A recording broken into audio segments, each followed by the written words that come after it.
Olá, sejam muito bem-vindos. Aqui é o professor Fernando Lopes, advogado e programador especializado em criptoativos, tokenização, finanças descentralizadas de forma geral.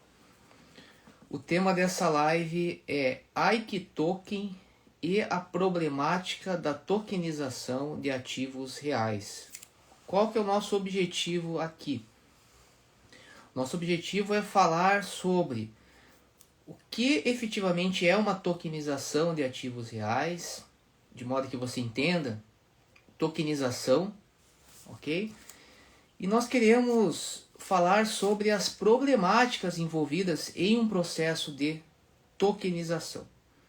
Nós vamos falar sobre o projeto do Ike Token, será um dos projetos que nós vamos falar, dada a relevância desse projeto no sentido de ser um projeto que afirma ser um projeto de tokenização de ativos reais. A imprensa tem divulgado o projeto dessa forma. Está relacionado, o principal divulgador é um empreendedor muito conhecido por seus empreendimentos no âmbito do mercado tradicional. Então eu acho que esse caso ele é muito interessante, nós temos como paradigma. Por quê? Porque ele serve aí, vamos dizer, como uma base para nós aprofundarmos o assunto, para nós entendermos quais são as problemáticas envolvidas nos projetos de tokenização, principalmente se você é empresário do mercado tradicional e quer entrar nesse novo mercado de criptoativos. Eu quero mostrar para vocês aqui que o mercado de criptoativos ele é um mercado muito especializado. Há pouquíssimos profissionais que de fato hoje sabem fazer um projeto de tokenização. Você não pode, não estou dizendo, abstraindo agora esse caso, falando de forma geral, você não pode simplesmente do nada achar que você vai fazer um projeto de tokenização de ativos reais sem você ter uma equipe altamente qualificada em tokenização de ativos reais, que já tenha um histórico de anos específico para esse processo. Então eu quero trazer para vocês aqui tudo aquilo que você precisa. Nosso enfoque sempre é um enfoque muito construtivo. Estamos aí, temos uma série de cursos, né, sobre a temática. Então será muito propositivo, muito construtivo esta live, de fato para ensinar, para trazer conhecimento. Porque nós veremos que a tokenização, ela hoje, aí projeções de nós termos até 2030 10% do PIB global tokenizado. Alguns acham que vai ser bem mais até do que isso, eu estou entre essas pessoas. Então muita gente quer entrar na tokenização. Nós temos basicamente dois grupos de pessoas, inclusive. Temos aqueles que já entenderam mas o que é a tokenização efetivamente, e não querem ficar de fora. E tem aquelas pessoas que não fazem a mínima ideia, né, do que seja a tokenização, tá? Eu não sei se eu vou conseguir esclarecer para essas pessoas que não têm a mínima ideia, se o conteúdo aqui será fácil de ser compreendido, mas eu vou me esforçar aos poucos. Mas nosso objetivo aqui realmente é trazer tudo aquilo que eu considero relevante no âmbito da tokenização.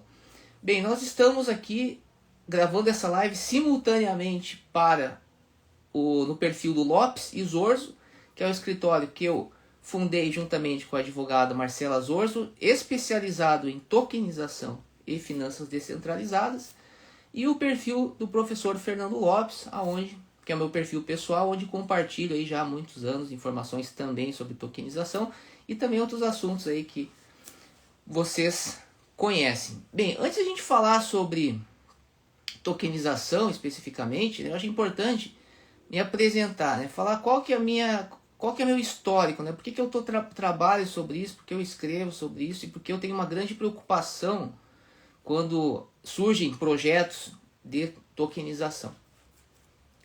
Bem, a tokenização ela é uma decorrência, né, do Bitcoin, efetivamente, e o Bitcoin ele é decorrência, por outro lado, de algumas questões interdisciplinares, né, que se relacionam à economia, especificamente a chamada Escola de Economia Austríaca, onde nós temos o Hayek, o fundador da escola é o Karl Menger, por exemplo.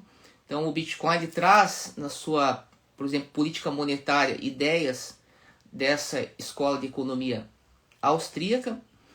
Mas o Bitcoin, além disso, ele também traz toda uma base da ciência da computação.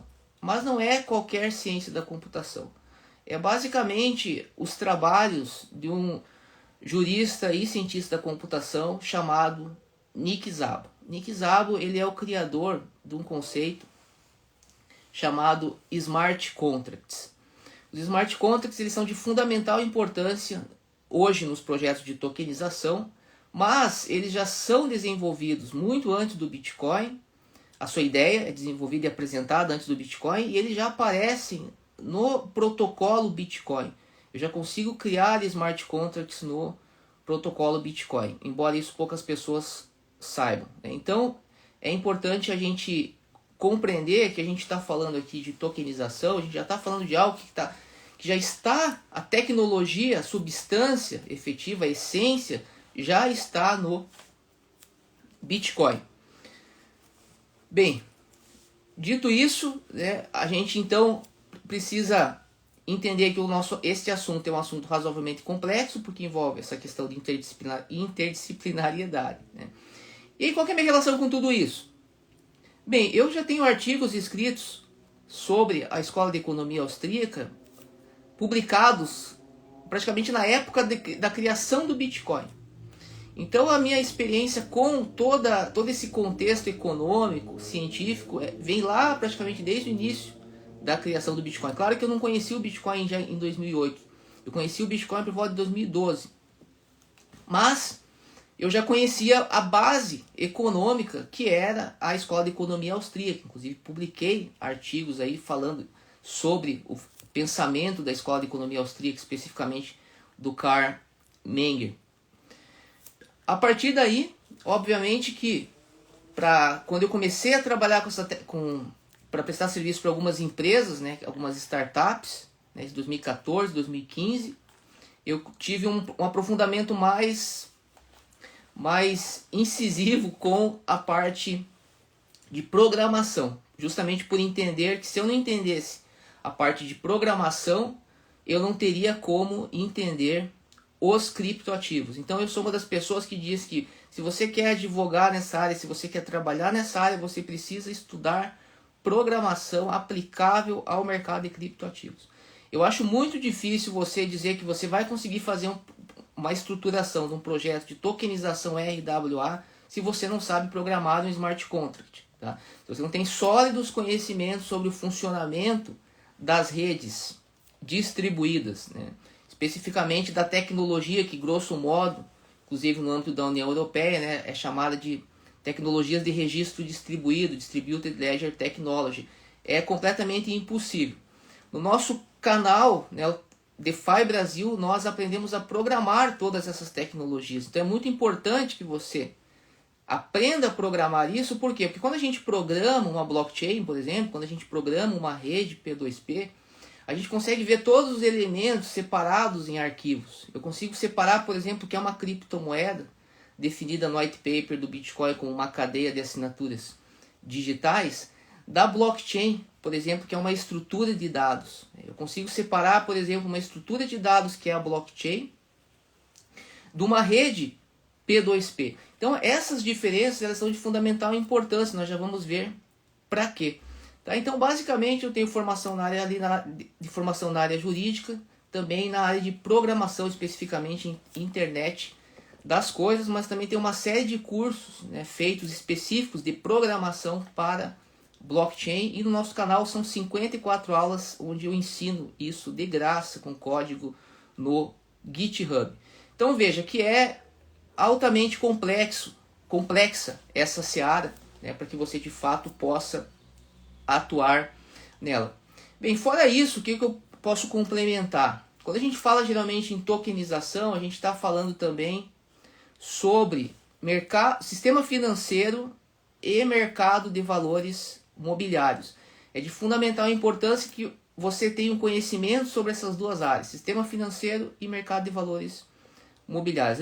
A minha experiência com o sistema financeiro começa na minha atuação profissional como advogado na área do chamado direito penal econômico. Somos fundadores do Instituto Brasileiro de Direito Penal Econômico, aonde tem a publicação do primeiro boletim do Instituto, inclusive ao lado de grandes penalistas aí, mundiais, né, como Luiz Greco, René Ariel Dott, já falecido, Rodrigo Sanches Rios, um dos pioneiros na área do direito penal econômico. Eu atuei em defesas em crimes financeiros envolvendo grandes instituições como o UBS, né, Banco Credit Suisse, dentre outros. Isso é fundamental, porque quase sempre um projeto de tokenização, quase sempre eu acho que é um pouco forçado, mas há muitos casos, na pior das hipóteses, sempre que você vai fazer um projeto de tokenização, você precisa analisar se aquele projeto, se aquele token, ele não tem uma natureza jurídica no ativo financeiro. Ou, sentido estrito, né, ativo financeiro no sentido estrito, no sentido de aplicação da Lei 7492/86, que trata dos crimes financeiros, ou natureza jurídica de valor mobiliário, que daí se refere efetivamente a uma lei específica, está atrelado ao nosso mercado de capitais, né, captação para empreendimentos de risco. Então esses conhecimentos são fundamentais, né? Eu tenho aí vários artigos publicados no IBCCRIM, por exemplo, falando sobre evasão de divisas. Meu primeiro artigo publicado na revista da Procuradoria-Geral do Banco Central foi em 2009, se eu não me engano, agora até fiquei com dúvida, mas entre 2009 e depois de 2011 publiquei vários artigos sempre tratando desses temas. Então veja que são conhecimentos muito específicos. Por isso que a gente fala com propriedade, né? Porque são muitos anos aí de estudo. Tá? Então acho que é bem importante eu trazer essa introdução para vocês. E fora isso está demonstrado aqui em vários livros também que nós publicamos no decorrer aí da vida sobre esses temas. O primeiro livro, que foi esse aqui, que é o Blockchain, Bitcoin Smart Contracts, Revolução dos Ativos Digitais. Esse livro ele foi publicado em 2019.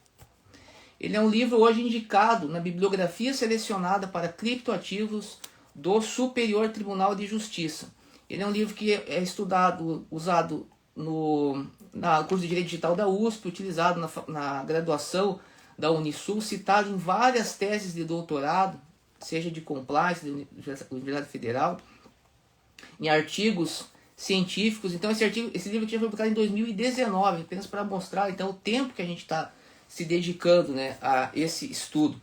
Aí o segundo livro eu publiquei em 2021, que é este aqui, né, também pela editora Tiran. É um livro mais aprofundado no sentido de aspectos jurídicos, mas também envolve análise de criptoativos. Esse é um livro que fala sobre especificamente moeda mundial, que é um dos temas aí que eu abordo bastante. Sou um dos pioneiros no estudo também de moeda mundial. O primeiro artigo, acho que publicado na revista Procuradoria-Geral do Banco Central sobre moeda mundial e direito, talvez o único até hoje publicado, eu que publiquei. Então esse livro aqui ele foi adquirido pela Biblioteca do Congresso dos Estados Unidos, para você ver a relevância desse livro.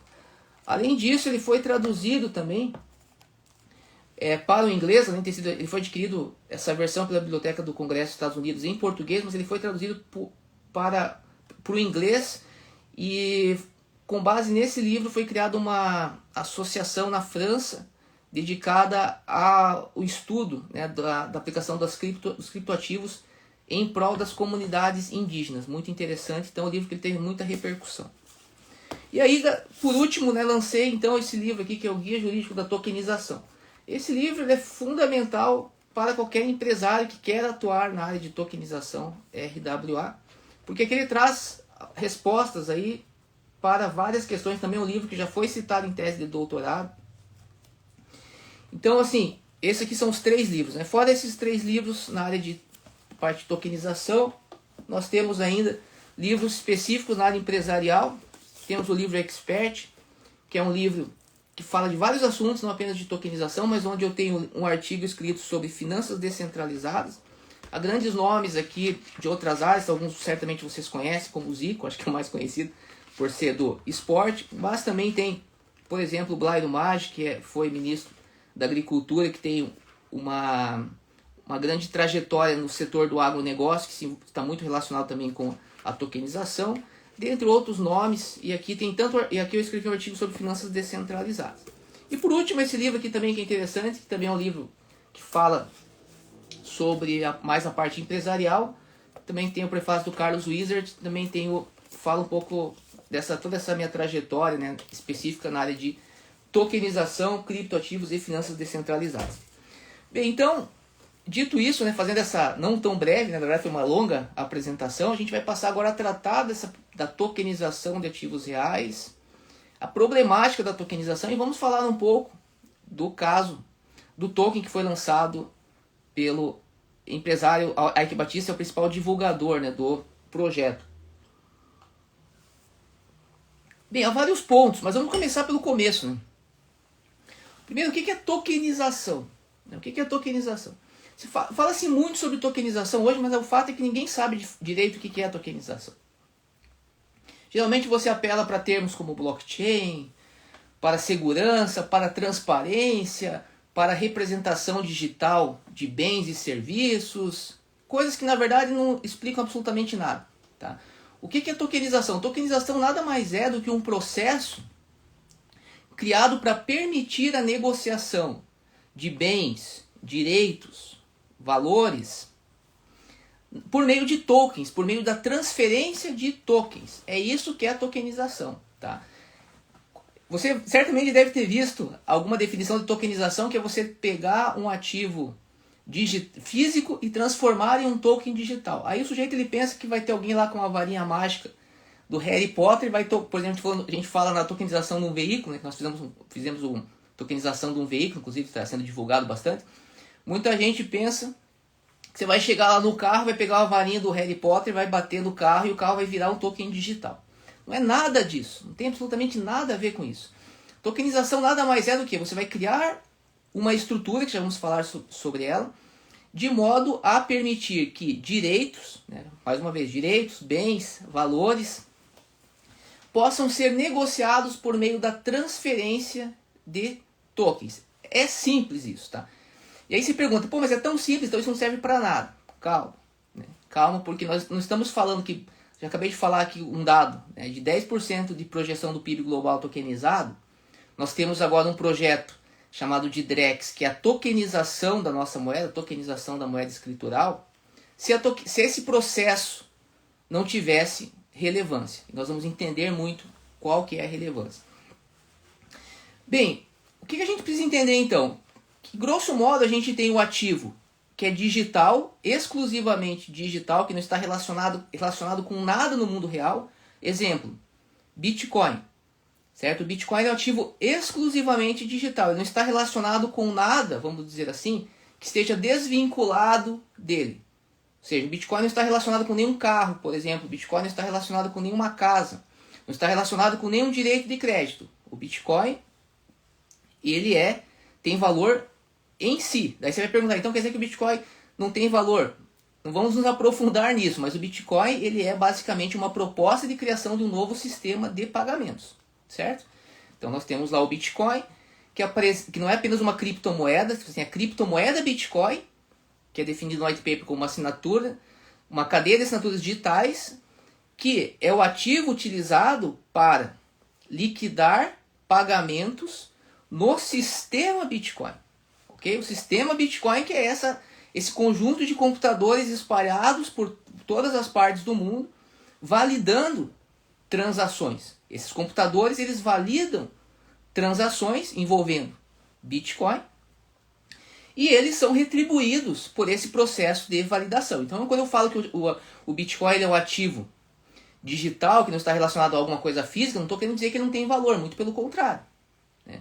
Ele se apresenta, é como se o Satoshi Nakamoto, quem para mim é o Nick Szabo, né, que eu sempre defendi isso, ele falasse o seguinte para você, falasse assim, olha, o sistema que eu criei é melhor do que o sistema que hoje você está utilizando para processar pagamento. É melhor do que o Swift, é melhor do que os sistemas, melhor que o Pix, vou falar aqui para nós, é melhor que qualquer coisa que você já tenha concebido. E aí, você acredita nisso ou você não acredita.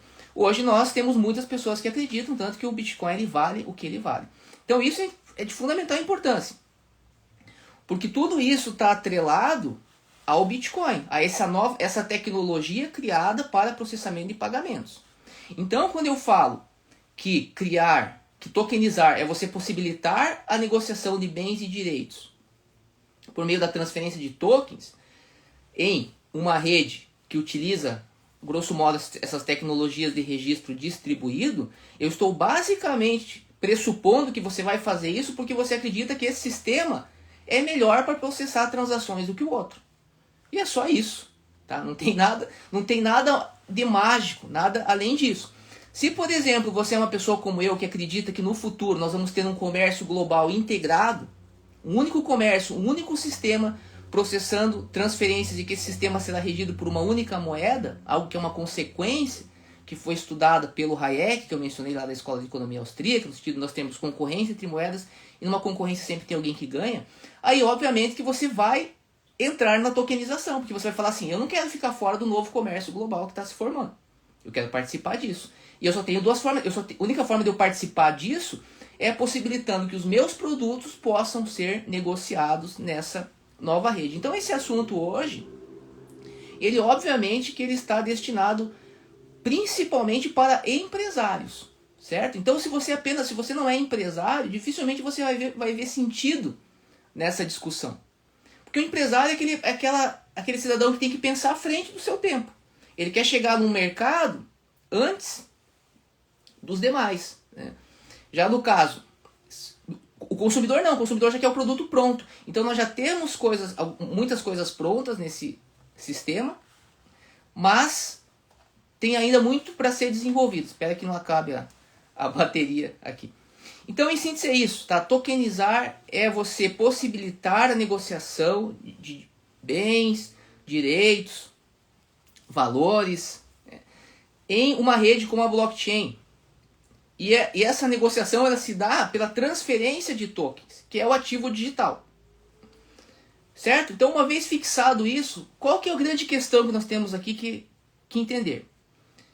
Como que eu faço para que uma transferência de token entre determinados agentes produza efeitos jurídicos relativos à transferência de direitos patrimoniais? Como que eu faço isso? Bem, aqui no nosso livro que nós temos também, que é o e-book, que eu não mencionei aqui, os 7 passos para a tokenização imobiliária, nós detalhamos como esse processo é feito. Nós temos eu sou sócio de uma empresa que desenvolveu uma plataforma de tokenização. Acredito que é a primeira do Brasil que segue os princípios das finanças descentralizadas. Então nós utilizamos a plataforma com a parte jurídica e damos o passo a passo. São 7 passos, né? Como que você faz isso? Nós explicamos lá que a tokenização é a tecnologia, é o fato bruto, é o mundo físico que você tem ali. Esse mundo físico, essa tokenização, essa criação de token, essa transferência de token, isso não cria direitos. Se eu abrir meu computador agora aqui e criar um token, o que vai acontecer? Não vai acontecer nada. O token vai estar na blockchain, mas isso por si só não gera direito nenhum. Se eu transferir esse token para você, vai acontecer um fato natural, né, que nós dizemos, no âmbito da blockchain, mas isso não gera direito nenhum. O que gera direito? O que gera direito são as fontes do direito. O direito não surge do nada, ele surge a partir das fontes do direito, especificamente a lei e o contrato, ok? Então, surgindo uma pergunta, depois vamos responder aqui as perguntas. Então, o que acontece? Então, você vai ter que ter algum contrato, ok? Que vai ter que disciplinar os direitos que serão adquiridos a partir dessa transferência de ativo digital. Esse contrato é o que nós chamamos de um contrato de tokenização. Esse contrato ele precisa estar muito bem definido, é o que efetivamente importa.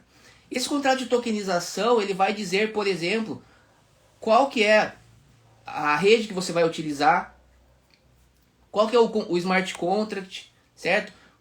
Tudo aquilo relativo a os aspectos tecnológicos ele vai ter que estar disciplinando, mas ele vai ter que conectar, vincular isso do ponto de vista jurídico com as normas de uma determinada jurisdição. São essas duas questões, tá? Então você precisa ter um contrato.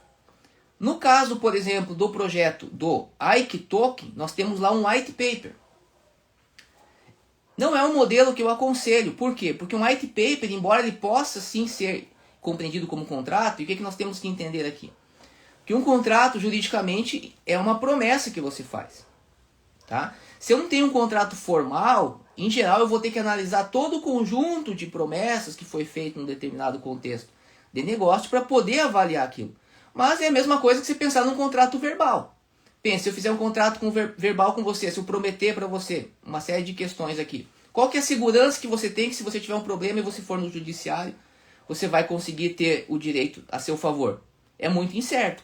Então o ideal é você ter um contrato de tokenização, especificando claramente os direitos. No caso do white paper, desse projeto que a gente está tomando como referência, ele tem uma parte de um disclaimer, que teoricamente podemos pensar que ele teria essa função de contrato, mas ele tem o restante.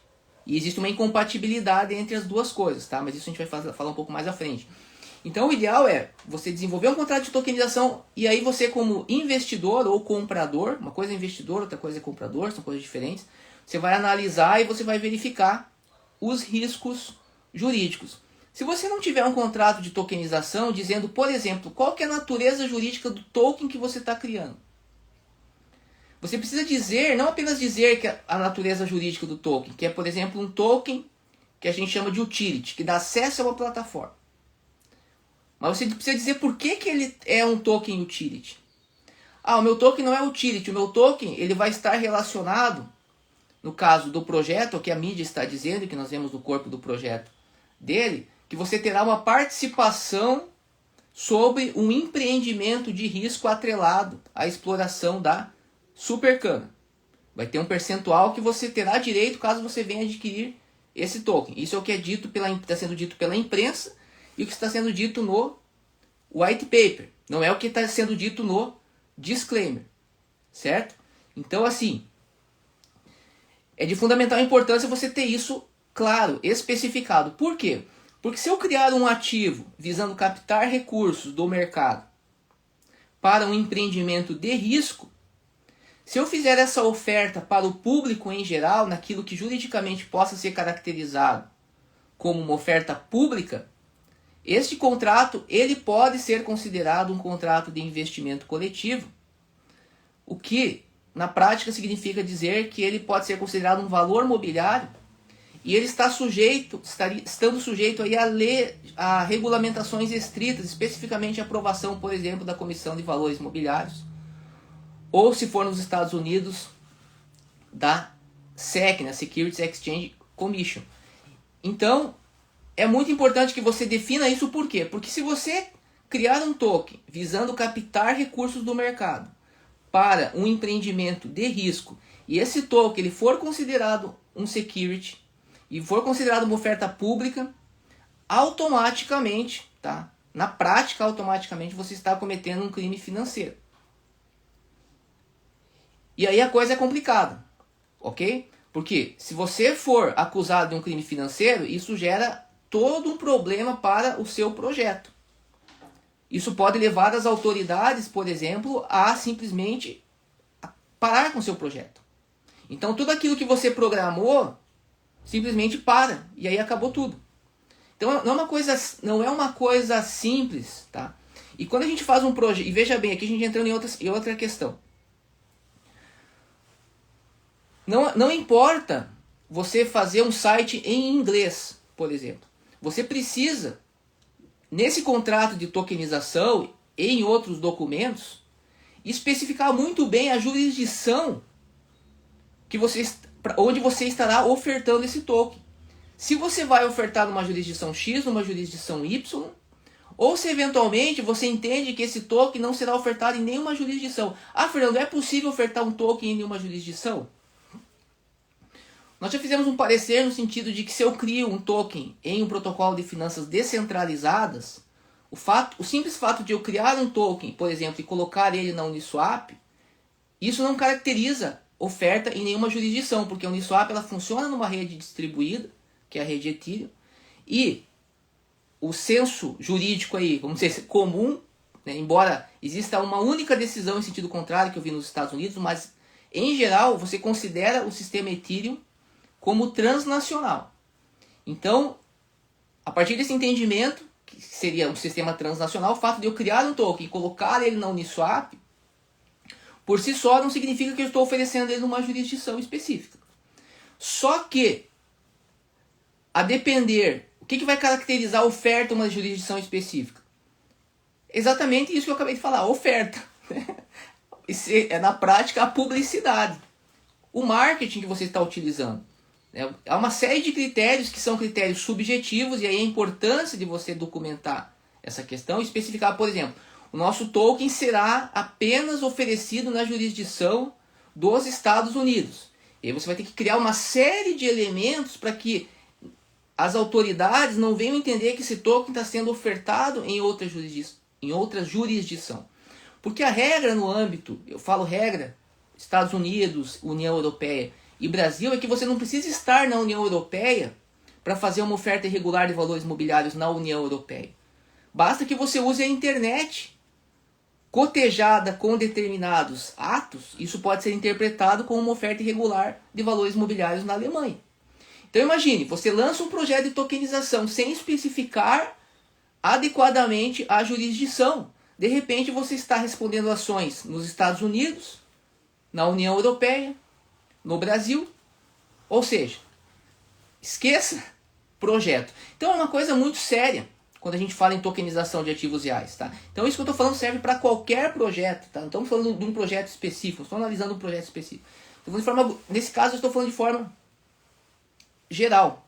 Certo? É muito importante criar um contrato de tokenização, onde você vai especificar os direitos efetivos que surgirão a partir da transferência do token. Você deve especificar também a jurisdição onde esse token será ofertado. Se você não quer ofertar esse token, por exemplo, no Brasil, você vai ter que tomar determinadas cautelas. Nós temos o parecer número, estava aqui no computador, acabou a bateria, se não me engano, 32 da CVM, 32 ou 38, que disciplina, por exemplo, a caracterização de ofertas públicas por meio da internet. Então você precisa ter essas questões e, no caso de dúvida, tem que inclusive fazer uma consulta formal, né? A autarquia especial, que no caso é a CVM. Deixa eu ver, eu acho que a gente falou sobre o que é tokenização, falou, né, acho que é a parte mais importante, falou da importância de você ter um contrato de tokenização e da importância de você especificar na documentação a jurisdição onde esse token será ofertado. Então, para finalizar, para não ficar muito longo, até porque está acabando a bateria, eu vou falar um pouco sobre o projeto, né, do Ike Token, o White Paper. Qual que é o problema? Primeiro, a ausência de um contrato de tokenização. O disclaimer pode ser entendido como contrato de tokenização? Até pode, tá? Mas do meu ponto de vista não é o ideal. Segundo, as informações precisam ser transparentes. Eu não posso ter contradição entre disclaimer e entre o contrato de tokenização e aquilo que é oferecido pelo marketing. Porque se eu tiver uma contradição, isso pode ser entendido como uma fraude, tá? Pelas autoridades. Então, ou seja, o disclaimer ele serve para quê? Ele serve para especificar circunstâncias que já estão contidas no white paper. O disclaimer não é algo para dizer o contrário do que está sendo dito no white paper. Por exemplo, no disclaimer está dizendo que não é feito nenhum tipo de ICO. Aí você vai ver, de repente, você vai procurar na imprensa, você vê a imprensa falando que está sendo feito um ICO, por exemplo. Se a imprensa fala isso, você tem que correr na imprensa e falar assim, ó, tá errado, não é ICO não. Porque você está falando teu disclaimer que não é ICO. Então, ou seja, essa incompatibilidade, né, uma expressão no direito que nós utilizamos, venir em contrafacto próprio, né, essa incompatibilidade, essa contradição na atitude, isso aí será interpretado contra o empreendedor, será considerado, em muitos casos, ato de má-fé, visando levar o consumidor ao erro ou até mesmo burlar questões regulatórias. Então, o contrato de tokenização tem que dizer de forma muito clara a natureza jurídica do token, dizer por que você sustenta aquela natureza jurídica, e tem que ter um parecer jurídico assinado por um advogado responsável por aquela interpretação. O advogado que faz um parecer para um projeto de tokenização, ele deve assinar aquele parecer. Porque é algo de extrema responsabilidade em termos de consequências para o empreendedor e para o investidor você fazer um projeto, por exemplo, que diz ser um projeto de token utility, mas onde você tem elementos e indícios claros de um token security. Sabe? Então não é uma coisa, por exemplo, para você fazer de qualquer jeito. Eu acho que esse token está sendo só oferecido nos Estados Unidos porque está com um site em inglês. Não, você precisa de um parecer jurídico de um advogado dizendo. Essa oferta não pode ser caracterizada no Brasil, porque no Brasil não foi feito qualquer evento, qualquer ato que possa caracterizar uma oferta pública de valor mobiliário. E no caso dos Estados Unidos, você tem que fundamentar com base na legislação dos Estados Unidos e no entendimento da jurisprudência por que aquela oferta não está sendo caracterizado também um security. Do contrário, você vai sim ter grandes problemas. Em síntese, o que eu estou querendo dizer com tudo isso? Que a tokenização não é terra de ninguém. Principalmente quando a gente fala sobre tokenização de ativos reais. Não é porque tem lá o presidente da Argentina lançando lá uma meme coin, lá o presidente Trump lançando a meme coin dele, que você está automaticamente livre, né, de consequências jurídicas. Não. Principalmente quando você vincula o teu token ao empreendimento real, quando a gente entra no âmbito da tokenização de ativos reais. Então, quando a gente fala de tokenização de ativos reais, na verdade, é aquilo que eu já disse lá no início. É a mera criação de uma estrutura para que direitos possam ser negociados por meio da transferência de tokens. Agora, se você começa a negociar direitos por meio de tokens sem ter essa estrutura definida, aí a coisa complica. Com base apenas no white paper, aí você vai ter problemas. Você vai ser criticado e você vai ser criticado com razão. Porque há muita gente séria hoje querendo criar projetos de tokenização de ativos reais que estão seguindo esse procedimento, que tem um parecer jurídico atestando natureza jurídica do token, questões relacionadas à parte da jurisdição, a regularidade da estruturação e regularidade da oferta. E aí a imprensa começa a divulgar determinados projetos como sendo de RWA que não seguem esses critérios. Isso causa um prejuízo muito grande para os profissionais que estão atuando nesse mercado. Óbvio que faz parte do nosso mercado a ideia de liberdade, né? Isso é fundamental, a liberdade, a livre iniciativa, isso é fundamental, mas é justamente a comunidade que exerce esse papel aí fiscalizatório, né? Para estar dizendo ali, por exemplo, o investidor, veja, no caso do projeto Ike Token, hoje está claro, inclusive fiz uma análise de 30 minutos no nosso canal, DeFi Moeda Mundial, de 30 minutos, mostrando claramente uma contradição entre o que é dito no disclaimer e o que está sendo ofertado no corpo do white paper e divulgado pela imprensa. Esse projeto não é um projeto de tokenização RWA. Isso a gente pode bater o martelo aqui. Então o que tem que ser feito? Você que não fez nenhum projeto ainda, você deve tomar esses cuidados. Você que já fez, que está errado, você tem que reestruturar. Tá? Reestruturar. Eu acredito que há uma margem ainda de reestruturação por ser um mercado novo, mas é importante ter essa visão, né, consolidar a visão de que quando a gente fala sobre tokenização de ativos reais, a gente está falando de um direito posto já, de um direito positivado. A única questão adicional aqui é o fato de você utilizar uma estrutura baseada em tecnologias de registro distribuído para facilitar a negociação dos direitos sobre os bens. Certo? Então, acho que, em síntese, eu acho que seria isso. Tá? Deixa eu ver aqui se tem alguma questão aqui. Aqui o Criptalizando, né, que sempre está nos acompanhando aqui, falando, né, evitar os vícios do negócio jurídico. Tá? Aqui também, acho interessante como a tokenização interage com a forma de adquirir propriedade aqui no Brasil, como no caso dos imóveis, com o nome na matrícula e os móveis com a tradição como regra. Exatamente, tem que levar em consideração, por exemplo, quando a gente fala em aquisição de propriedade, a diferença entre aquisição de propriedade de bens imóveis, que se adquire por meio do registro, né, dos bens móveis, que é a tradição. Isso é uma diferença importante, que facilita, por exemplo, a tokenização de bens móveis, como de um carro, por exemplo. Dificulta um pouco no âmbito dos imóveis, porque aí você vai ter que averbar esse contrato de tokenização na matrícula. Isso é fundamental. Tá? Só que mesmo assim isso não é suficiente. Aí a tokenização imobiliária tem que ter cuidados adicionais por causa do formalismo, porque a gente tem um limite, o que nós chamamos de autonomia privada aí, nesse processo. Aí eu recomendo o nosso livro, Os 7 Passos da Tokenização Imobiliária, onde nós mostramos como é possível você, por exemplo, fazer a tokenização de um contrato de promessa de compra e venda, satisfazendo tanto os requisitos jurídicos quanto os requisitos tecnológicos. Beleza, pessoal? Então, deixar aberto aqui se alguém tem mais alguma pergunta. Se ninguém tiver, eu vou encerrar, mas nós vamos deixar a live gravada. Eu geralmente prolongo bastante, mas estou preocupado da bateria acabar aqui. Eu quero compartilhar esse vídeo, né? Porque se acabar a bateria eu não consigo compartilhar, mas eu acho que vai dar tranquilo. Então o objetivo aqui qual que foi? Nós não temos qualquer objetivo, né? É importante dizer, tanto de falar mal de projeto A ou de projeto B. Tanto que eu deixo muito bem claro, não estamos falando aqui se a Supercana, né, é algo interessante ou não, até porque eu não faço a mínima ideia sobre isso, não tenho conhecimento técnico em Supercana, tá? No empreendimento em si. Né? O meu conhecimento é sobre aspectos jurídicos e da tokenização. E isso é importante, porque de nada adianta você criar um projeto que de repente tem um fundamento sólido em algo científico, se esse projeto estiver inadequado do ponto de vista jurídico, porque daí o teu projeto ele vai parar.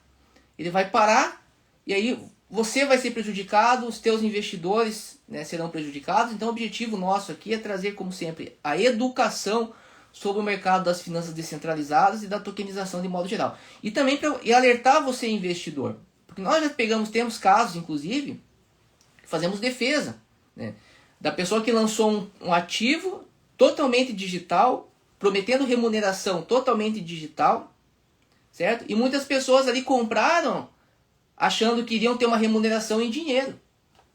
Mas essa não é a regra no âmbito do mercado de criptoativos. O mercado de criptoativos ele é um mercado estritamente digital. Essa narrativa agora da tokenização de ativos reais, ela é recente. Então veja, imagine você compra, investe lá 200, 300 mil num determinado ativo e depois você descobre que o que você comprou não é exatamente aquilo. E o judiciário, ele vai pressupor que se você está investindo nesse mercado, você tem conhecimento especializado. Que se você comprou um ativo que está prometendo remuneração exclusivamente em ativo digital, que você não vai achar que essa remuneração era financeira.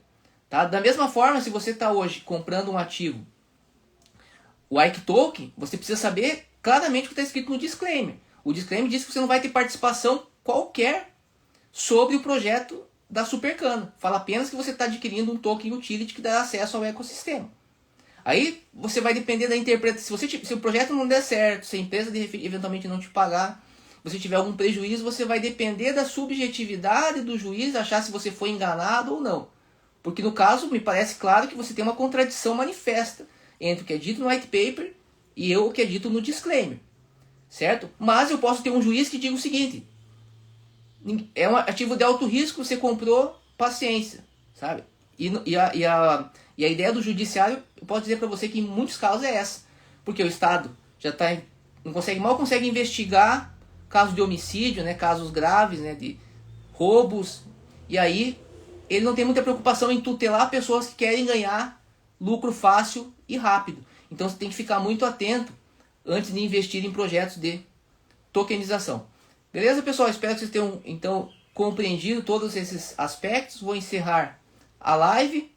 E qualquer dúvida, faça aí, mande sua mensagem. Entre na nossa comunidade, no perfil aqui do professor Fernando Lopes. Tem a nossa comunidade Direito e Moeda Mundial, comunidade do nosso canal. Sempre estamos com discussões super interessantes lá sobre tokenização, finanças descentralizadas, CBDCs, moeda mundial também. Ou seja, os assuntos aí que hoje fazem parte da nova economia.